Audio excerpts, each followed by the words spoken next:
नमस्कार। आज के इस खास और बहुत ही जरूरी विश्लेषण में स्वागत है। आज हम एक ऐसे मुद्दे की गहराई में जाने वाले हैं जिसने हाल ही में पूरे देश में छात्रों, शिक्षकों और माता-पिता सबको एकदम चौंका कर रख दिया है।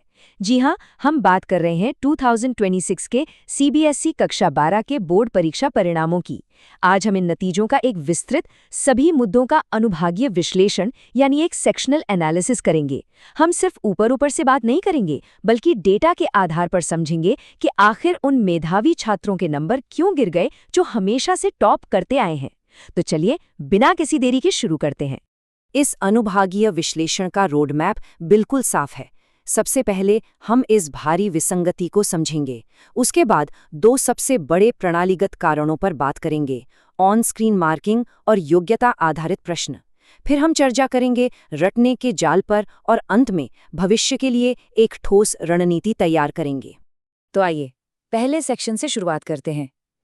देश भर के स्कूलों से एक बहुत ही चौंकाने वाली सच्चाई सामने आ रही है। जो छात्र पढ़ाई में बेहद होशियार हैं, जो एंट्रेंस एग्जाम्स में तो कमाल का प्रदर्शन कर रहे हैं, उनके बोर्ड के मार्क्स अचानक से धड़ाम हो गए हैं। ये विसंगति बहुत ही स्पष्ट है और सच कहें तो काफी चिंताजनक भी। जरा असम के एक छात्र के इस बयान पर गौर कीजिए। एक मूल्यांकन परिणाम ने अचानक उस हर चीज की दिशा बदल दी है जिसके लिए मैंने 2 साल तक काम किया। ये स्थिति की गंभीरता और दर्द को पूरी तरह से बयां करता है। सोचिए, इस छात्र ने जेईई मेन में 99% से भी ज्यादा स्कोर किया, लेकिन बोर्ड परीक्षा में 75% से भी कम नंबर रह गए। 2 साल की जी तोड़ मेहनत, दिन रात की कोचिंग, मॉक टेस्ट और फिर एक ऐसा रिजल्ट आता है जो सब कुछ पलट कर रख देता है। ये हताशा आज देश के कई बेहतरीन छात्रों की है। और देखिए, ये 75% का आंकड़ा कोई मामूली नंबर नहीं है। जेईई मेन में 99 परसेंटाइल लाना भी तब पूरी तरह से बेकार हो जाता है जब कोई छात्र जेईई एडवांस्ड के लिए जरूरी इस 75% एग्रीगेट बोर्ड क्राइटेरिया को ही पार न कर पाए। और ठीक इसी वजह से इस साल के नतीजे सिर्फ निराश करने वाले नहीं हैं, बल्कि उन्होंने कई ब्राइट छात्रों के करियर के दरवाजे सचमुच बंद कर दिए हैं। अब सवाल ये उठता है कि आखिर इतनी बड़ी गिरावट आई क्यों? चलिए, अपने विश्लेषण के दूसरे सेक्शन की तरफ बढ़ते हैं। मुद्दा नंबर 1, ऑन स्क्रीन मार्किंग।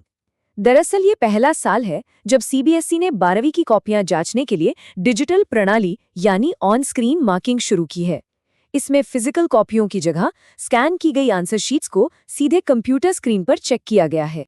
अब होता क्या है कि फिजिकल पेपर और डिजिटल स्क्रीन पर कॉपी चेक करने में जमीन आसमान का फर्क आ जाता है।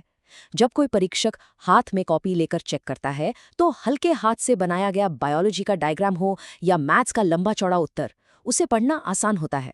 लेकिन स्क्रीन पर वहां सब कुछ इस बात पर निर्भर करता है कि स्कैन की क्वालिटी कैसी है।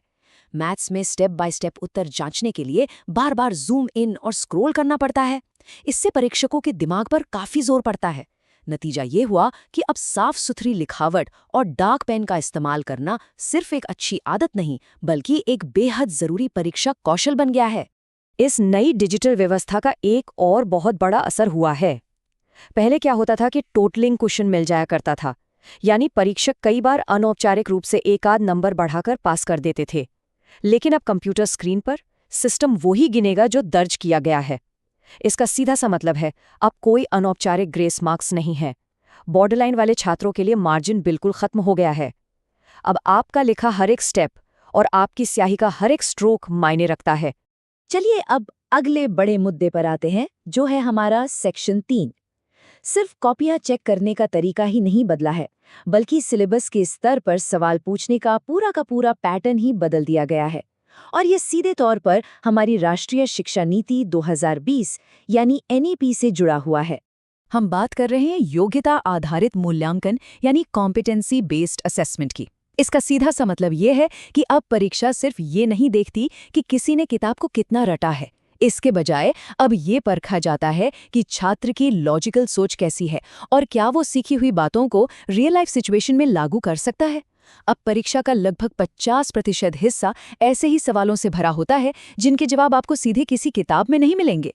अगर हम पिछले 3 सालों का ट्रेंड देखें तो तस्वीर बिल्कुल साफ हो जाती है। सीबीएसई ने इस बदलाव को बहुत ही तेजी से लागू किया है।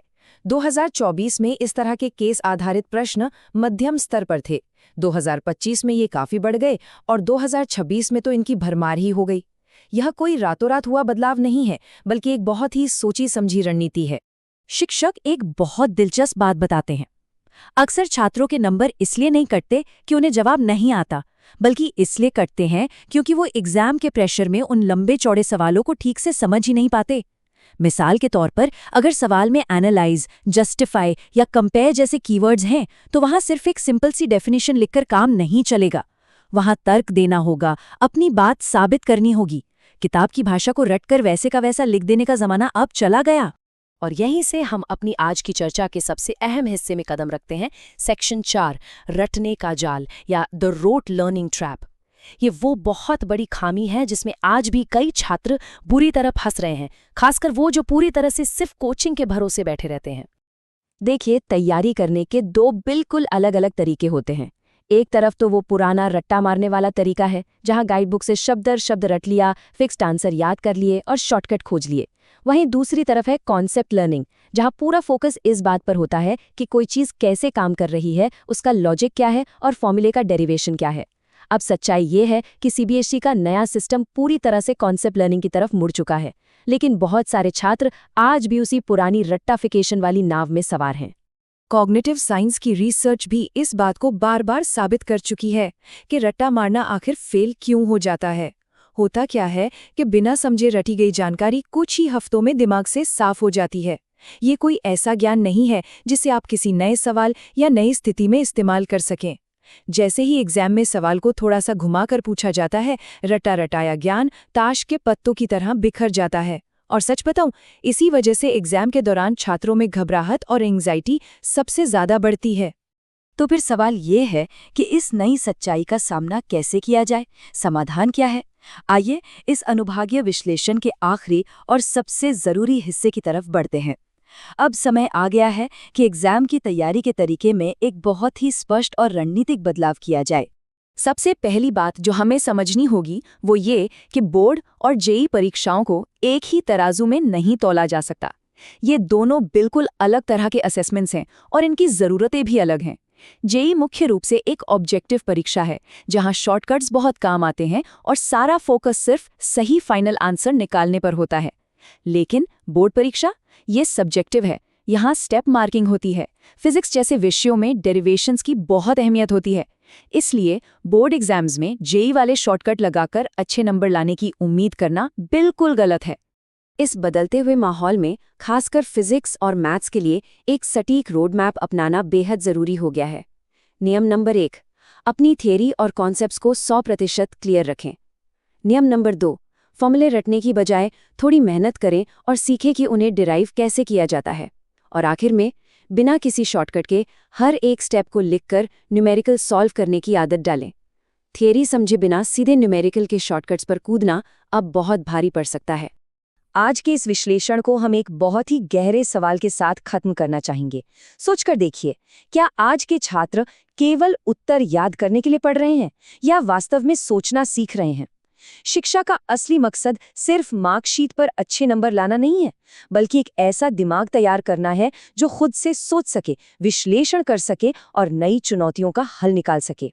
और सीबीएसई का ये नया कदम स्पष्ट रूप से हमें उसी दिशा में ले जाने की एक कोशिश है। खैर, आज के इस विस्तृत विश्लेषण की विशेष सामग्री निदेशक अध्ययनम और एडवोकेट सुशील कुमार पांडे द्वारा तैयार की गई है। अगर आप इस विषय की और गहराई में जाना चाहते हैं तो www.adhyanam.co.in पर जाकर सब्सक्राइब कर सकते हैं। आज के इस अनुभागीय विश्लेषण का हिस्सा बनने के लिए आपका बहुत बहुत धन्यवाद। सीखते रहिए और हाँ, तार्किक रूप से सोचते रहिए।